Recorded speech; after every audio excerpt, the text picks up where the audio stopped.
Hey, Sean, this is Kent with WHAS 11.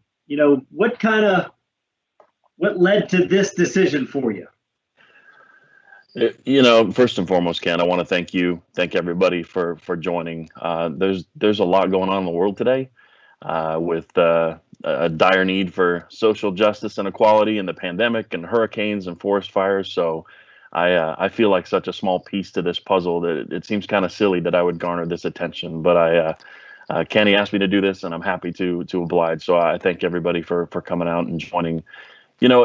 It's funny, over the past, I'd say 3 or 4 years, there have been times where I've looked forward to a weekend that included 2 road games more than I look forward to home games, because I can get some cold drinks, I can sit on the couch, I can be with my family, and I can just be a fan. And I've been in this industry almost 30 years, working the 50, 60-hour weeks and nights and weekends. And I'm going to be 50 here in about a week, and it's been a grind, and it gets to a point where my passion for it wasn't quite where I wanted it to be, and I'd like to think that never necessarily showed up in my performance. But I just got the sense that it was kind of time for me to move on to something new, and I'm at an age where I can have something new and enjoy that for a few years. So it's I know most people in my seat usually keep the mic in their hand until they kick them out, but it was nice to be able to make this decision for me, and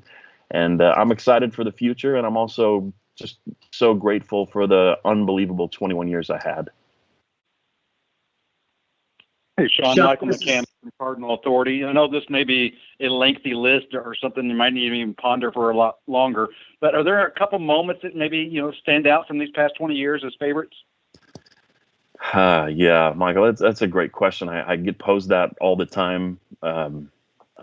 We won the 2013 national championship in men's basketball, and that run was fun. 5 college World Series trips. The beauty of my job is I could be the worst radio or PA announcer in the world, but if the teams are good, I'm going to ride their coattails, and that's what I've had the pleasure and honor of doing here at Louisville. When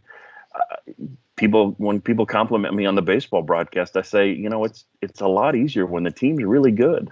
And so the first super regional win over Oklahoma State in Game 3 was an incredible memory.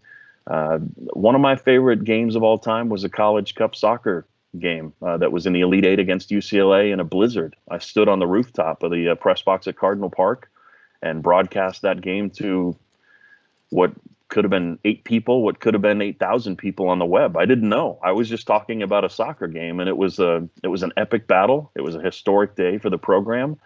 And I'll be honest, in kind of reflecting the past few days, it's kind of fun to think that the last call I made at the Yum Center was a 3-pointer by Keith Otto.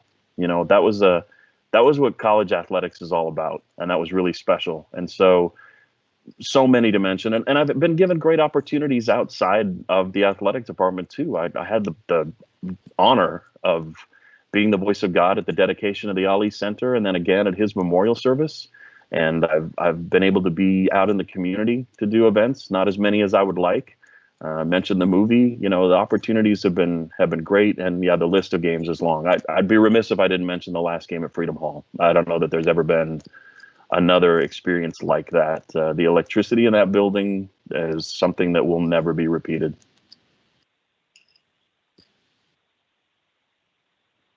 Sean, Mark Blankenbaker again. I am, Cards First Down is, one of those traditions that, we can attribute, most closely to you. I mean, where do you think it goes from there? And do you want to see that kind of move on with whoever's next? As far as I'm concerned, it's the fans. So I don't see any reason not to keep it. I don't take any ownership. There are other programs that have done it before I did it. It's just something I brought here to Louisville because I love when the fans have an opportunity to be an active part of the process, so to speak. So I'd love to see it continue, but I would never say it has to or it's going to. I guess that'll just be a wait and see. But whoever takes that seat has my blessing. That would be fantastic. I would be honored. And again, it's really more about the fans and about the players than anything else.